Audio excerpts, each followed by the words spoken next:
going on, guys? Thanks for tuning in to another episode of Niners News here on 49ers Hive. My name is Zach Hernandez, and as always, I am joined by my co-host, Matt Llewellyn, and today we're going to be discussing the signing of linebacker Mychal Kendricks and the return of Azeez Al-Shaair and Demetrius Flannigan-Fowles. Matt, is the linebacker position suddenly one of the deeper ones on the team? Yeah, I think so. And, we were worried about it because we looked at, the depth chart and it was like, well, beyond Fred Warner and beyond Drake Greenlaw and beyond, Azeez Al-Shaair, who had the knee sprain, like, what do we really have? And it's a bit of a double-edged sword because we saw Griffith in the first preseason game absolutely look like he could make some noise in terms of making this team. But you have to respect a name like Mychal Kendricks, who, is a player that has some cachet in league circles and could be a contributor on this team. And then Azeez Al-Shaair is coming back from his knee injury. He's been a depth piece here for a couple years now. And he's somebody that I know the fan base really enjoys, and I enjoy watching play. And Demetrius Flannigan-Fowles is a guy that, a solid depth piece. And linebacker went from a thin position, I think, to one of the better positions that we have in terms of depth. And it couldn't come at a moment too soon. I think that this is something that the Niners kind of enjoy across their team, is a lot of depth at a lot of positions. And not everyone is a top flight player. We have a top flight player with Fred Warner, but, it helps to surround somebody like Fred Warner with some good pieces that it takes away some of the pressure off of him and allows him to shine. And if, again, Fred Warner is such a good player that when the offenses are focusing on taking him away, having those good players to pick up the slack that, Fred sucks up from the offense is something that helps out the team too. So overall, I think it is a much needed return, a good signing. And, I think that this is overall a good thing for the 49ers. Yeah, I agree. I was a little surprised by the Mychal Kendricks signing, but I do like it. The guy's been in the league for, I believe, like 10 years. And he spent, his first 6, notably with the Eagles. Obviously, he's had his legal issues outside of football, but he is a veteran presence that I think could bring, a good amount to the team. Maybe not come in and start day one or start at all, but I think he's a nice depth piece for some of these younger guys. And it almost reminds me of, and not to the level of talent or maybe impact on the field, but a Quan Alexander who can come in and kind of mentor the younger guys. We saw that immediately when they signed Quan. He kind of took Fred under his wing, and they had the whole Hot Boys stint. And there was just that brotherhood and camaraderie there. I don't know if that's going to develop Mychal Kendricks, but I do think that he has a potential to mentor them and kind of just show them, ways of his craft. And the return of Azeez Al-Shaair, he's not going to start on this team, but he's a really solid backup linebacker for the 49ers. He knows the system. And now that, former linebackers coach Miko Ryans is now the defensive coordinator, that's his coach. So maybe there's something there to where, he just knows the system a little more, and it's going to help more than guys like are just brought in, either as undrafted rookies this season or signed off the street. The familiarity does help. But you did mention Jonas Griffith. I got to admit with you, I agree with you there. He did look good. That's somebody I'm looking forward to seeing again. As far as Demetrius Flannigan-Fowles, he's, a guy, like you said, a depth piece.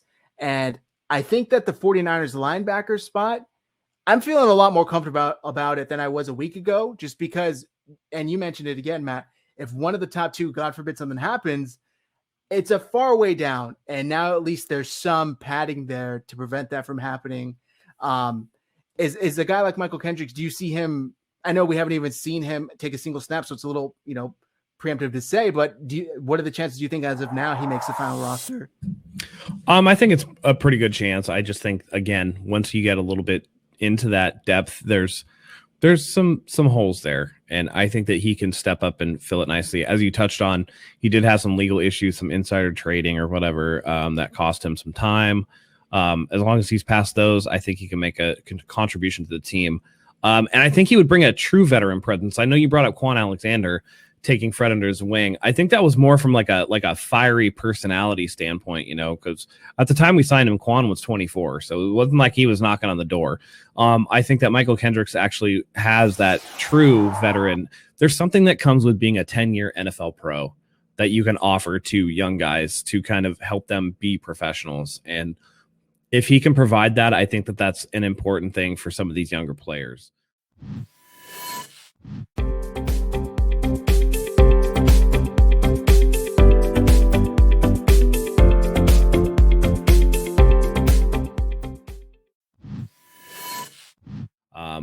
Overall, I do think that he has a decent shot.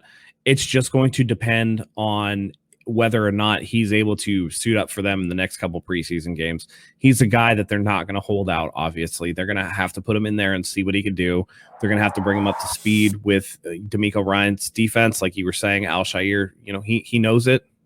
So it's going to be dependent upon that, whether or not Kendricks makes the team. But I think he has enough talent and a long enough track record that I think it's absolutely possible, if not probable, for him to do so. Okay, I like that. And yeah, that's a good point. I didn't realize how young Quan Alexander was when the Niners signed him, but yeah, he was a lot younger than Mychal Kendricks is as of now. Moving forward, though, I think that there are, it's probably going to shape out as Fred Warner, Drake Greenlaw. Would you say Mychal Kendricks, just based off experience, would be that third? I think he'll be right there with Al-Shaair. Okay. It depends on, again, a lot. The NFL has kind of trended towards nickel defenses, so I think we're going to see more K'Wan Williams than we're going to see a third linebacker. But there will be times where they're going to be in base defense, and there's going to be a third linebacker out there, and so I think that they'll rotate Al-Shaair and Kendricks depending on down distance situation, all those type of things. So, multiple guys are going to play. I think they're going to carry probably 5 linebackers this season. That's usually the norm, and we'll see what they do. So I think that Kendricks and Al-Shaair are definitely in that group. And then I think, you have to look at Demetrius Flannigan-Fowles and maybe a Jonas Griffith who showed something against, the Kansas City Chiefs for that last linebacker spot. And we'll see what happens. Yeah, definitely. He is Mychal Kendricks, that is 30 years old, and he's been in the league for 10 years. However, the last 3 have been affected by his legal issues or an injury. He played just 1 game last season with Washington football team, and he was on the Seahawks practice squad prior to that. I don't know. I guess my question is his time past? Do you think that maybe he's just been away from football for simply too long to return now and have an impact on the 49ers? Or do you think that that's kind of nonsense? That very well could be, but the whole point of signing somebody like Mychal Kendricks and getting him in is that the risks are mitigated by the potential reward. If he doesn't work out, you just cut him, no skin off your back, brush yourself off and move in a different direction. But if he does work out and he can step up and be that guy who was, with the Eagles for so many years, and, has some football left, then that's all you can, that's worth the shot right there. And so bringing him in, I think is just, there's a negligible risk. You're bringing in a guy with name recognition who you hope can reignite his career because he's moved past his legal troubles. His injuries have had enough time to properly heal. As long as he's in good shape and he can come out and contribute, that to me, that's a win no matter what. Okay, that's fair. I like that. Low risk, high reward type situation. I think that's fair. And I think that's where the 49ers are at. I'm glad they kicked the tires on it because he is somebody that could come in and have an impact, whether it's on or off the field, in his play or as a mentor, as we talked about before. I like the signing. I do think that, the legal issues are behind him and he's ready to play football. He's talented. He's definitely talented. We saw it with Philadelphia for, I think, like 6 years he was with them. So, hey, man, hopefully it turns into something. But I am excited also to get Al-Shaair and Flannigan-Fowles back because it just shores up the linebacker position, man. Like we said, it's not as worrisome and thin. So I think that's going to do it for this episode of Niners News, guys. We really appreciate you guys tuning in. Hit that subscribe button so you can win a 49ers jersey once we reach 2,000 subscribers. Yeah, go ahead and smash the like button. Follow us on YouTube, on Twitter. Follow our Instagram. We're all over social media, guys. We love having you here. This brings us to the end of the news day. And until next time, go Niners.